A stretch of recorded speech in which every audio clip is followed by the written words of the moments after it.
Cooked an Indian dessert for my boyfriend's friends, one tampered it with cinnamon, and now I feel dismissed and undermined. My boyfriend, 28 male, and I, 22F, met at work 2 years ago. Technically I was working part-time during undergrad and he was a customer, but after a couple of months, we started going out. I really love this man and nothing has happened on this scale before, so I'm very confused about it. My BF has a very tight group of friends. I am well acquainted with them, and their girlfriends. One of them, Dave, just is married to Ellie, fake names. Ellie is an excellent cook and often hosts dinners, and everyone brings a dessert to those dinners. I am the youngest in the group, so most times they brush off my requests for contributing or bringing in a dessert. However, the last time I asked Dave and Ellie if they wanted anything extra like wine or some sweet dish for dinner, they said I could bring one of those sweet dishes I make for my boyfriend. I'm Indian, and even though I can't cook as well as my mom, and I'm in a different country for studies, I called my mom up and had her teach me properly how to make a specific Bengali sweet which is my favorite. I had my friends taste it and they said it was great. My boyfriend ate some and said it was excellent. Except, last night, I greeted Ellie and kept the dish in the kitchen. When the food was brought out and my boyfriend told everyone I made it, I saw that someone had added cinnamon powder to the sweet. You never have the sweet with cinnamon powder. The dessert tasted like cinnamon and I felt horrible. Though everyone said, thank you and it was good, I think my face gave it away, and my boyfriend took me aside and said that Ellie had told him that my sweet looked too white and thought some cinnamon might bring some color into it. I don't know, I just felt awful and I started to tear up. My boyfriend then defended Ellie and said that his friends already think I'm a child and not make a big deal of this and we will talk about it. I told him Ellie asked him first, couldn't he have told her not to add cinnamon to the sweet? He told me he didn't think it was a big deal and asked me to drop the topic on the way home. I didn't text him goodnight and this morning he said he was sorry and said my crying made him feel like an awful person. I don't know, now I think I overreacted. Ida? Update 1. He said we needed to talk. For safety purposes, my best friend will be here. I don't know, I never expected my post to blow up. I usually just hang around my boyfriend's friends during these dinners. I admit I feel a little left out because they all have been friends for so long, and I'm from a different culture, but they have never said any outright offensive thing to me. Update 2. He said he needed space from the relationship. I think with the way this post blew up and what happened because of a post, I should clear up some things. I never asked if I should leave my boyfriend for this. I asked if this was an overreaction, my crying. But having thousands of people tell me this was racially charged, Ellie wanted power, my BF is shitty, etc., my brain went haywire. BF called yesterday and when I got there, his house, with my best friend, Dave and Ellie were there. Ellie was crying and Dave looked really pissed at me. My BF told me to sit down and Dave started with how could I make a post that most of the people in the dinner party would recognize and know, and could shame Ellie and my BF. My BF was silent, and wouldn't even look at me, and was only shaking his head. It felt like I was a kid, being scolded by my parents with my elder sibling disappointed in my actions. That is what I felt and it looked, I admit, it was very spineless of me, but Dave went on for like a minute and I was just looking at my BF waiting for him to defend me. I asked Ellie, why would she alter my dish, after telling me to bring an Indian dish? She said she thought Indian food would be brown. This woman has more Indian friends than me, and she thinks Indian food is brown. She grew up in the UK, FFs. And I felt so defeated. The comments, my friends, and people around me telling me his friends came first to him, not me. He said he didn't think the sweet was a big deal. I told him I would never let my friend alter something he spent 3 days learning, getting people to taste it and got his mom involved in. He saw I put a lot of effort into it, so why let her alter it? Why couldn't he ask me? Ellie started to cry and say that she wasn't being racist and she wouldn't know that I put effort into it and now she couldn't host dinners again. I said I used fake names, so why does it matter, unless she and Dave went around telling people. BF told me he didn't expect this from me. My best friend piped up that he expected that my BF would have a effing spine, so I guess they were both disappointed. My Ignow ex BF told me, in front of Dave and Ellie, that he needs some space. I told him to get lost. I dunno what my best friend said to him after that, considering I left BF's flat. I kind of tripped in the metro station, so now I'm crying on my best friend's couch with an ice pack while his BF keeps giving me peach schnapps and my relationship has toppled over. I wouldn't have stormed out, had he looked at me once. He just looked 100% on Dave and Ellie's side, and acted like I was the one with the problem when she caused me hurt. If his friends come first when they cause me hurt, where would I have been, if I decided to marry this man? My friends are good to me, and are acting like I'm some fragile glass. I even heard my best friend and his brother whispering loudly from the kitchen and his elder brother wanting to threaten him via Insta DMs. I hate that this has come to this, considering I have always been the mom friend to my friend group.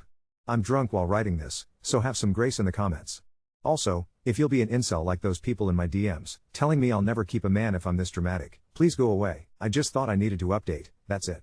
Thanks guys. Edit, guys, this is the first time I've faced what y'all have been calling racism. TBH, I didn't see Ellie putting cinnamon into my rasagala as racism. I was just hurt that my days of hard work was ruined, that's it. I understand I need to work on my self-esteem and not let people walk over me. My best friend's elder brother, he's a doctor and is super pissed at my ex-RN, because he didn't know what happened, booked an appointment with a therapist he knows, as he thinks I need mental help to not normalize aggressive behavior. I'm sorry for ranting on Reddit, but I guess that's where I am. Both my best friend and I will be going. He had been there for some time before, and the situation is tense at home because bestie's brother, didn't know what was happening and tore my friends a new one for not protesting when Dave said shit to me.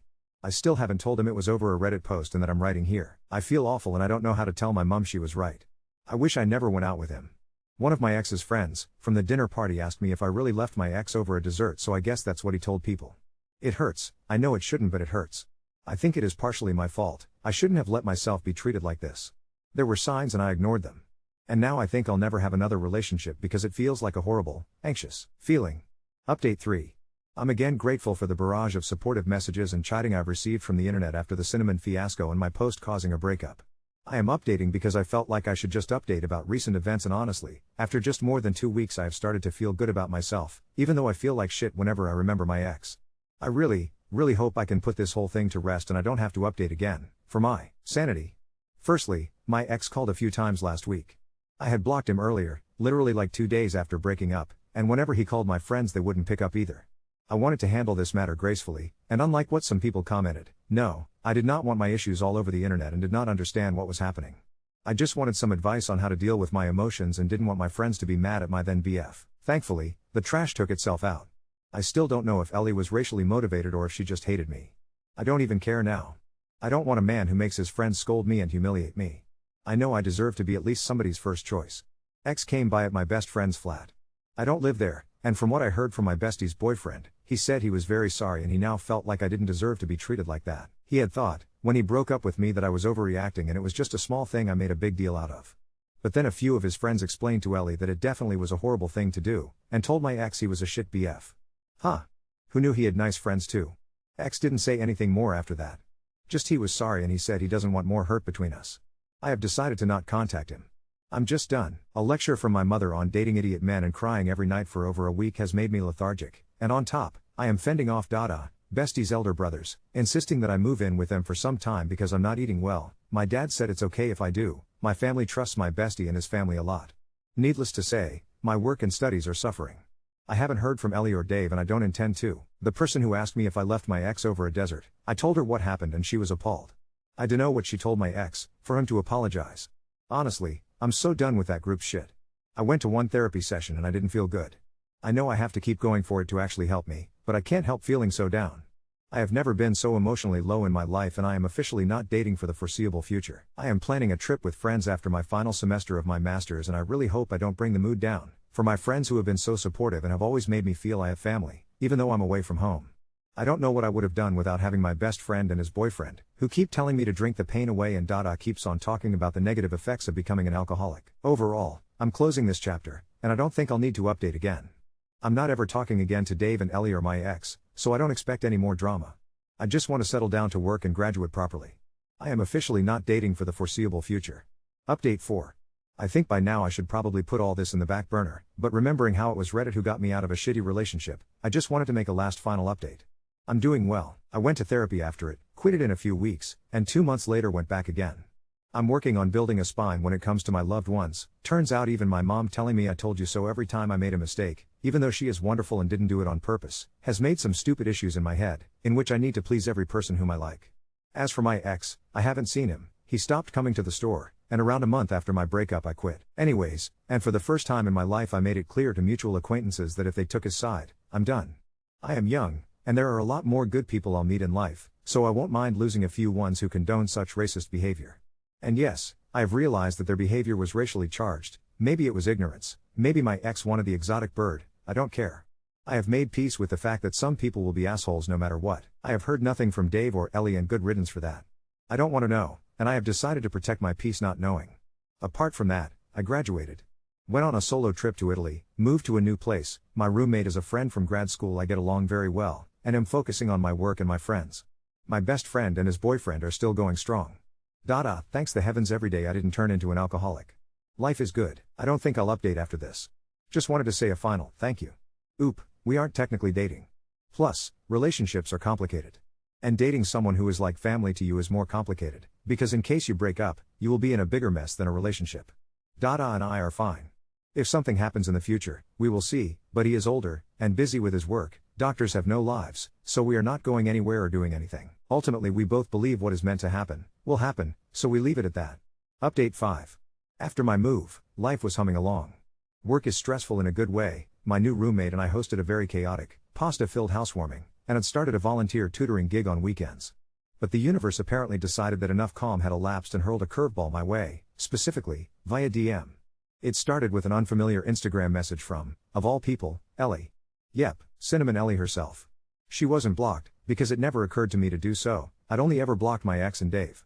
For about an hour, I stared at the message preview. Hey, I know this is out of the blue, but, and considered just deleting it.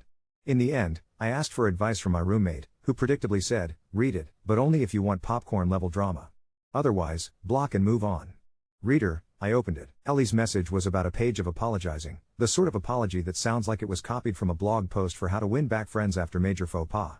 I won't recount every line, but here are the highlights. She admitted she truly thought Indian sweets were brown and wasn't thinking, her exact words. She said learning just how much effort and pride I'd put into the Rasagala made her physically ill with guilt. Not sure I buy the physical reaction, TBH. Apparently, Dave and she have been fighting about the fallout more than I knew. According to her, she made Dave message everyone in the friend group detailing her side, which turned out to be an overshare and made people more upset and divided. They've stopped hosting dinners. She even referenced the Reddit post and said several friends pieced things together even though she insisted she didn't out herself, so if it became a big deal outside the group, it's not her fault. She mentioned my ex contacted her with a "why did you do that?" message weeks after our last breakup talk, which was news to me. But here's where it gets absolutely wild. Ellie wanted to invite me for coffee. To have a real conversation, no defenses, culturally educational, woman to woman. She wrote, I know you probably hate me. It's deserved. I just want to try to fix the hurt, even a little, if you'll let me. At first, I felt indignant. I'd finally built some peace, made new friends, had a support system. Did I want to drag up that mess? But there was something about the whole situation I needed closure for. After a sleepless night and some should I? Text to my group chat, I agreed. Cautiously. In daylight, at a very public cafe, and I'd send my location live to my roommate, just in case. Fast forward to the meetup. Ellie looked smaller, somehow, than the last time I saw her. Less brash, more tired. She ordered chamomile tea, which seemed on brand for the situation.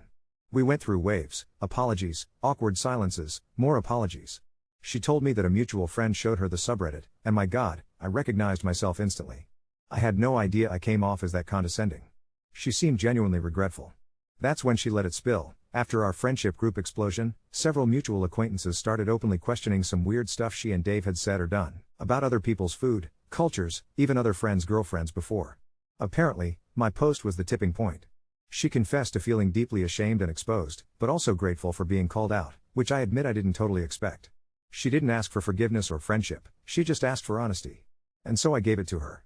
I explained how it felt to be the only brown girl at the table, how her just add cinnamon felt like erasing my effort and my family's tradition, and how exhausting it was to always feel like a cultural lesson instead of a friend. Her face fell. She started crying, softly. It's very hard to comfort someone sobbing over a cold tea in a crowded cafe, FYI, somehow, it actually helped me, too. I realized I needed to say those things out loud. When we finally left, she hugged me, less awkward than you'd think. We're not friends, but she's humanized again. If that was the only twist, I'd leave it at that. But you know there's more, right? Afterwards, I texted my best friend, let's call him R, and we had a proper girls' night debrief, the kind with face masks and Bridget Jones on in the background. As the movie credits rolled, R's boyfriend asked, hey, did you ever reply to Dr. Dada's WhatsApp message? Cue moment of panic. I had not. Dr. Dada, my bestie's older brother and semi-mythical household enforcer, had messaged me several days prior, asking if I'd like to attend a Bengali festival dinner he was hosting at his apartment, a real one, where no one touches your rasagala except to eat it as intended. It was sort of an unofficial "you're safe with us, not all friends are terrible" event, but by then my notifications had become avalanches of memes and group invites and I completely missed it. I scrambled, apologized profusely, and ended up getting a raincheck invitation. Dinner the next weekend, no pressure, bring whatever you like. I spent the whole week sending my mom WhatsApp voice notes, revisiting that rasagala recipe, practicing until my kitchen looked like a dairy explosion. I finally went, slightly anxious, with a box of homemade sweets. Dada didn't say much, he never does, but he gave me a quiet thumbs up and later told the table, this is the real deal. Everyone clapped, and I may have gotten teary-eyed, again, but for the right reasons this time. There was a moment when the group was just chatting and one of the guests, a fellow student, brand new to the city, painfully shy, looked up and quietly asked me for pointers on surviving homesickness. Instead of brushing me off as the baby, the table went absolutely all in with warmth and stories, and suddenly I felt like my heart had expanded. And that's what changed for me, I think, not just knowing my boundaries, but understanding I actually like the person I am when I'm with people who have my back. All the cinnamon in the Rasagala drama felt, in hindsight, weirdly small, because now, for the first time here, I feel like I belong. So that's where this wild story lands. What started as a disaster dinner ended up helping me find my voice, recenter my values, and build a new sort of family, even in a new country. And for the record, no romantic developments with anyone in my orbit, Dr. Dada, or otherwise. I'm busy living and figuring myself out. Update 6. Let's start here. My life was borderline uneventful for a few weeks. I was busy with tutoring, moonlighting as amateur chef for my roommate, going to dinners with R and his boyfriend, getting unsolicited yet brilliant life advice from Dr. Dada, who has become a kind of reluctant mentor dad in my life, Indian uncles, beware, you have competition, and, it was nice. I don't ever remember feeling this kind of settled, not in all my time since moving here, but apparently, the cosmos couldn't let things stay calm. It started at work. I had just returned from a lunch break, sticky with the memory of my own Rasagala, a victory I will probably cling to forever, sorry not sorry, when a colleague tossed me a flyer, International Food Festival, volunteers needed. The usual suspects, R, my roommate, even Dada via WhatsApp, pushed me, you're finally ready, do it. So, after a year of feeling like my food, my effort, was too much or too strange, I nervously emailed the organizers and signed up to demo how to make Rasagala at the festival. Let's just say, what followed snowballed bigger than I ever imagined. First, the festival itself exploded in attendance. The day of, people mobbed the International Sweets table. I watched strangers bite into my creations and light up with these goofy, delighted grins. A little girl, missing home in Kolkata, quietly thanked me for making it taste right, not like the store ones. I got to do what my mom always did for us, give someone real comfort through food. Next twist, a local magazine did a little write-up. I was mentioned alongside a group of other international students, and for the first time, being the girl who makes those Indian sweets felt like a point of pride, not something to cringe over at dinner with friends. My parents, after several rounds of this is your 15 minutes of fame. Beta, don't forget us little people, were thrilled, my WhatsApp blew up, and my confidence ballooned right with it. But here's the actual wild bit. About 2 weeks after this, I opened my inbox and saw a message with a very formal header, the organizers of the Regional Cultural Board. They'd seen the article, they needed volunteer organizers for the next International Expo, and, long story short, would I consider joining the food committee? Me. The not even mediocre home cook from last year. Saying yes might have been the most grown-up thing I've done in ages. Suddenly I was drafting menus, calling up aunties for recipes, running Zoom calls with a Turkish grandmother and a South African exchange student about dumpling wrappers. It was chaos and joy in equal measure. And yes, it came with weird flashbacks. The first time I brought something to a planning potluck and someone wanted to improve the color with saffron, I shut it down hard. This is a family recipe, we serve it as is, but I'd love to share the story if you're interested. The murmur of appreciation that followed? Chef's kiss. On the personal front, it turns out when you stop tolerating people making you feel small, the world gets big. I reconnected with another old coworker from my part-time store days, Anna, Brazilian, hilarious, and honest to a fault. We built our own little friend group of stray international students/expats, united by group chats and kitchen experiments. For Diwali, we had a raucous, cross-cultural celebration. When I passed around a tray of Rasagala, no one added a single thing, except compliments, and let me tell you, Brazilian ants do not mince words. And about Dr. Dada, readers, as much as some of you ship us, he's busy, I'm busy, and is gentle. Are you seeing anyone? If so, I'll grill them fiercely. Vibe feels more brotherly/uncle than romantic. Still, I do not walk anywhere in the South Asian market district without bumping into at least one of his hospital friends, Opwo Rasagala girl. Ho na? Dada K flat P Kila. The fame, apparently, has local drawbacks. I'll take it over anonymity, though.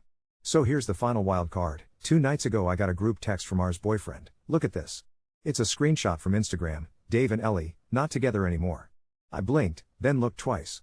Ellie's posting vulnerable, actually self-aware captions about unlearning biases and respecting boundaries, which, honestly, I hope is real for her. Not my circus, not my monkeys, but if other people learn from my cinnamon tragedy, that's more than I ever hoped for. TL, drive, not really. If this story has a moral, it's this: sometimes life knocks down the wrong building and, in the rubble, you find the door you actually wanted. Sometimes it takes a disastrous dinner and a lot of tears to realize you get to define what belonging feels like. Sometimes, all you need is your own permission to take up space, in the kitchen or outside it. And for the love of God, don't let anyone add cinnamon to your Rasagala. There's a metaphor there somewhere. Update 7. Well, somehow my life continues to feel like a K-drama scripted by a food Instagram account, replete with cut scenes of dramatic kitchen fails, and wild guest stars. If I had known one dish and one dumb spice would spiral into this much change, I'd have bought stock in the Bengali dairy industry. But here we are. I was going to let things rest, honestly, but 2 bombshells dropped in the past 10 days, and since you all have been the best internet a stranger could ask for, I owe you the wildest, realest update yet. This all kicked off when my phone started buzzing at 6 a.m. with a long-distance WhatsApp call. It was my mother. For context, my mother never calls at 6 a.m. for a normal reason. I picked up, blurry-eyed, expecting bad family news, but no, she was shrieking, "You are famous. My friend in Mumbai saw you on YouTube." I blinked awake. Apparently, someone at the food festival live-streamed my demo, and a diaspora cooking channel clipped it into a real Bengali Sweets in Europe feature, with my full name and the phrase "Modern Rasagala Revolution." My mother's entire school WhatsApp group knows about this. 3 former aunties texted her that they hope I am not dating foreigners who disrespect mid-eye, which is now a running family joke. But wait, enter wild twist number 1. The morning after this, I was working late at the library when my phone buzzed with an email from my ex. The ex. After literal months of therapy, block and bless, and finally finding my feet, you would think fate would grant a girl peace. But no. The subject line? Closure, for both of us. And, I swear to you, the first line inside was, "I realize now that I let my fear of stepping out of line with my friends make me a coward, and I'm really sorry, not for the first time, but really this time." Then another bombshell. He explained that he's been meeting regularly with a student counselor recommended by Dave, and that he's unpacked a lot. A lot means pages. Apparently Dave and Ellie's split was messy, not over me but because of a pattern Ellie had of wanting people and things to fit an aesthetic or story. My ex wrote, she said herself she wanted us all to look like a cool international friend group, and didn't want to feel left out of having family food stories. So she controlled them. He admitted it took reading his own actions in a post that friends showed him, "Oh my god, I'm still dying," that people read it to him out loud, for him to realize that neutrality is not kindness, and that the thing he'd prided himself on, being chill, actually meant never standing up for anyone but himself. He offered to delete old photos, apologized for what he called assisted erasure, which is exactly the right word, and I respect that he learned it in therapy. He did not ask to meet. He did not ask to get back together. Just said he wanted me to know that he had talked to his friends, and was sorry, and was rooting for my career and my Rasagala. That was way more respectful than I was expecting, and for the first time, closing that browser tab felt final in a good way. No flare-up of old anxiety, no what-if spiral. Now, the second real kicker. 2 days after this, I was invited for lunch by a very posh, very intimidating senior advisor at work. I assumed it was going to be about my tutoring project or maybe an HR check-in, until she smiled mysteriously and said, "My daughter saw you on YouTube. She loves Rasagala now." My fame, officially embarrassing and widespread, and then she said, "We want to launch a diversity and food day at the uni, multiple demo booths, stories, music. I hear you're an organizer now?" Reader, I have my own budget, a co-chair role, and a lineup of volunteers who want to bring food from 6 continents. One is a dude from Poland who WhatsApped me a photo of his flan, asking, "How do you get yours so smooth?" I sent a voice note of my mom yelling, "Don't touch, let it rest," and now he calls me cultural auntie. The event is next month. We're doing a live family recipe panel. I got my roommate to make her infamous tiramisu, and yes, my group chat is now called Uncancelable Chefs. Okay, I thought that was the full plate. But apparently life had one last amuse-bouche for my personal development arc. 2 weekends ago, at yet another Friendsgiving-style dinner, different friend group, less trauma, a new guest asked if I would give a talk at a nearby middle school's World Week about being an international student and, get this, about owning your culture in your 20s. The students are mostly immigrants, and they want to hear from someone who's not done with all the growing up yet. I accepted. Next Friday I'll be talking to a room full of kids, one of whom, it turns out, is Ellie's niece. Ellie DM'd me after the fact. She's like a cinnamon-tinged ghost, told me her niece is excited to meet the mid-eye girl, and actually thanked me for turning a teachable moment into something good. Look at that, 2 women apologizing to each other, anti-WhatsApp group fans, and a bunch of teens ready to roll their eyes at my advice. So, if 2 years ago someone had asked whether my lowest moment, crying over a sabotage dessert, would lead to an actual career boost, newfound family, and a weird degree of internet fame, I'd have thrown gulab jamun at them. But here we are. The lesson isn't that pain is necessary for growth, or that all bad friends come back as good ones, or even that cinnamon ends up a hero, although clearly it has some magical properties as a narrative device. It's that your people might not look like you, speak the same language as you, or even love the same spices. But when you find them, you will know, because they'll catch you before you fall.